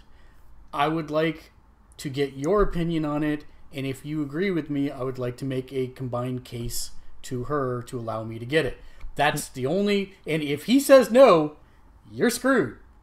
Yeah, and we don't really know whether or not, I'm kind of making the assumption that mom and dad are together in this scenario. They may not be, in which case that may be a completely moot. Oh, no, they are. They are. Okay. No, they are. Yeah. But yeah, I mean, put in some research. I mean, she sounds like she'd be the type of person who, if you presented her with a paper or a PowerPoint style presentation with a proposal, that might actually work, because you actually put work and research into produced a product that shows that you're putting a level of effort into this. Psychological studies that show violence in video games have no effect on violence in real life. Right, and you can set up rules, as you can only play on weekends for 3 hours, or no more than don't do that to yourself. No more than 1.5 hours per night. Right, some sort of rule set that lets the parent have some level of control of the situation, or at least feel like we have some level of control over the situation. This just makes me feel really lucky, because when I was a kid, there was pretty much no restrictions. Like, I grew up watching like RoboCop and stuff like that. Like, I was allowed to watch pretty much whatever I wanted. I remember I was like 8 years old when my parents sat me down to watch Alien. Wow. Yeah. I don't think I saw that till I was like 18. and then I followed that up with Porky's. So let's just, yeah. Well, you just got all the bases covered. Oh yeah, I had all the bases literally covered. The only one for me that my parents were like, I don't know if you should watch this because I was like 12, was Basic Instinct. No, my parents would have been fine with 12, that. Yeah, 12's a bit young for that one. Bacon Guy actually popped in, and he says, "Hey, the Bacon Guy!" So Bacon Guy, Bacon Guy is another person that I do not understand, and I've been giving him grief because he only plays one game, and one game only, and that is FIFA. All he does all day, every day, is play FIFA. And now that story mode is coming. Is he European? I don't think so. I think he's just soccer obsessed. But he did apparently branch out and has now started playing Minecraft. I was going to say Rocket League. I thought you were going to say like Madden. Yeah, no, FIFA and Minecraft. So good on you, Bacon Guy, for branching out. Create a FIFA stadium in Minecraft. Played soccer game in Minecraft. But he did ask, I have to know, is PlayerUnknown's Battlegrounds going to come only to Xbox, or is it coming to PS4 as well? The answer is it's coming to the PS4 as well. It is a timed exclusive for Microsoft. When they launched Project Scorpio, it will come first to Xbox, but eventually it will come to PS4 as well. So, right there with you. I was a little worried during the presser conference, but upon closer inspection, that was like one of the first games that they kind of talked about. But then as the conference went on, you realized, all their exclusives aren't really exclusives at all. Right. Not very many of them, at least. Yeah. Nope. So it's a case where, yes, we will be able to get our chicken dinners. We will be able to get our chicken dinners and be winners. That's it for Mailbag. That's going to bring us to the end of the show, where we talk about final thoughts as I queue up the end credits. But I got to do that. And I can't talk at the same time. And I don't want to do final thoughts just yet because we have a couple more things to discuss.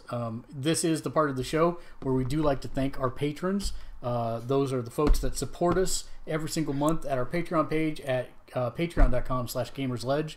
If you pledge at the $5 or higher per month level, we give you a dedicated shout out here on the program. So thank you, Naomi, Regina, John, Ian, Bobby, and Justin. So thank you very much for support of Gamersledge. If you would like to support us, you can get your name on every show that we do by pledging just $1 per month at gamersledge.com/Patreon. You can follow us on Facebook at facebook.com/Gamersledge. That's where part of our news feed goes. The other side is to Twitter, twitter.com/Gamersledge as well. You can also follow us on YouTube. Make sure you hit the like and subscribe. And up in the top right, make sure you hit that little flag once you subscribe so that you get notifications of when we put out new videos. Look for our new video on the first episode of our vlog tomorrow to go up. And then we'll be doing that 2 to 3 times a week. So look for the next one next Tuesday or so.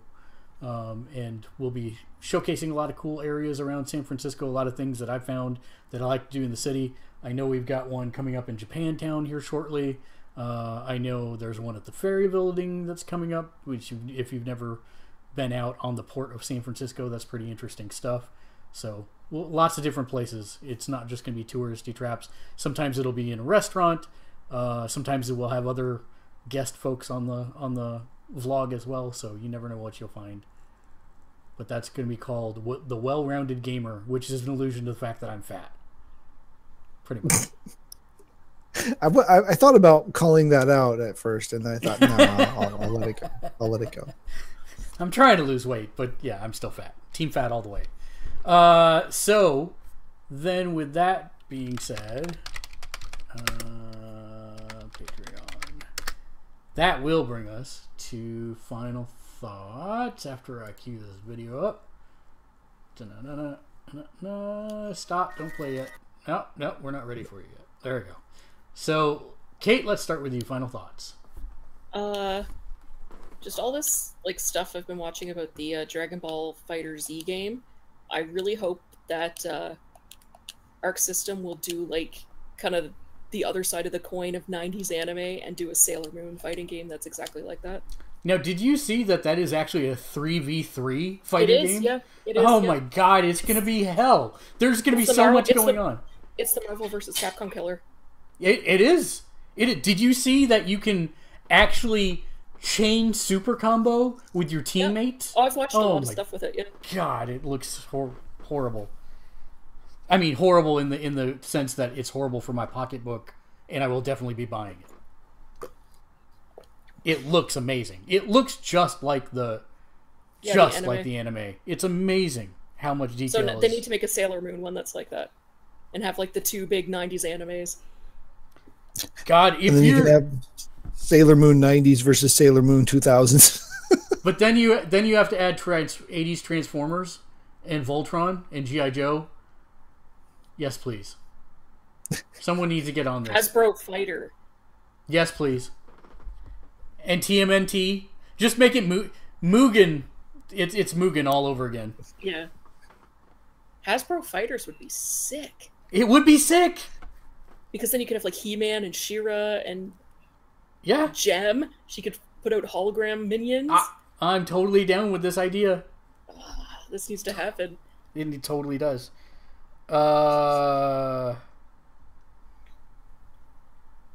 Matt, final thoughts?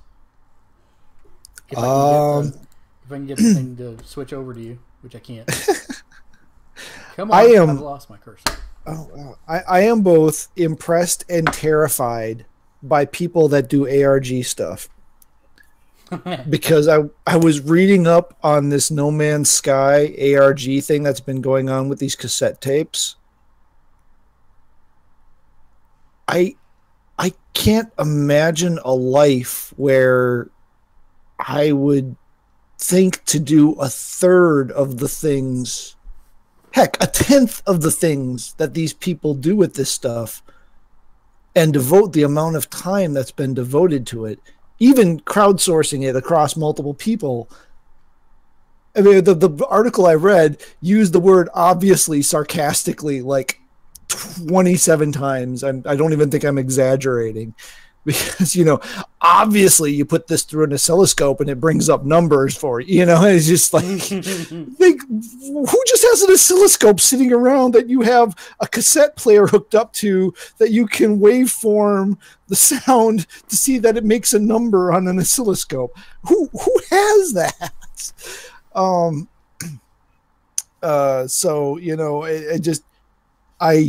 that is a level of something. I don't even know what, that both mystifies and terrifies me. That is my final thought.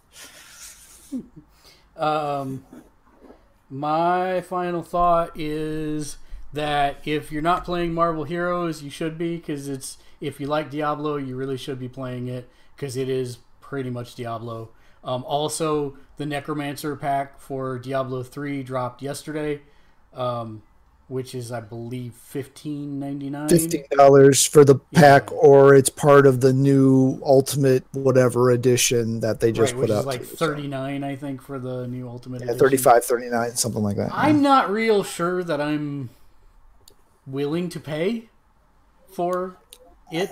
I'm not at this point. I have no interest, other than I don't think we ever actually made it all the way through the story cohesively together in the PlayStation 4 version, so I actually need to go through the single storyline so I at least unlock all those trophies for just the story. Because it's weird, I've got like chapter 1, 4, and 8 trophies, and the rest of them aren't there. Like, wow, how does this happen? Because you were playing with Mark and he was power leveling. That's how it happened. Pretty much, yeah. That's how it happened. And with that, we will end the show as we do every week with a gem of wisdom to carry you over for the next 7 days. Just start groaning now. It'll save you time. No, it's fantastic. It's fine. It'll be all right.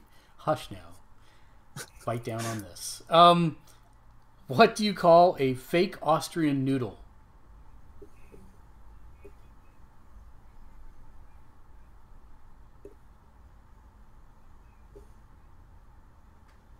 An impasta.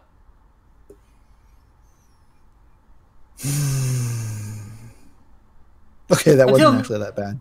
Until next week, game on. Game on. Get to do the job. Yeah. With you on pasta. Not without my burrito. Jump, daddy.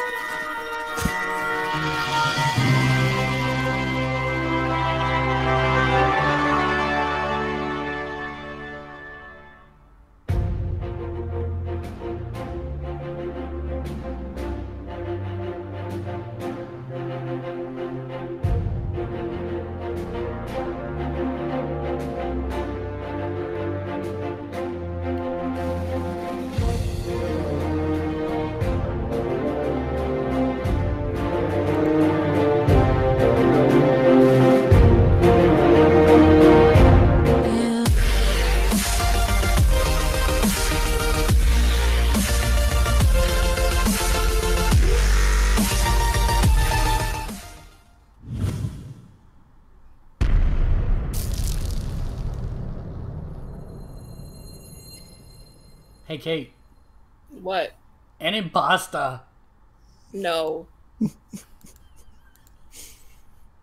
You know what's really, really sad? The Shadow of Mordor Game of the Year edition. Mordor Game of the Year edition is like $5 on the PlayStation Store,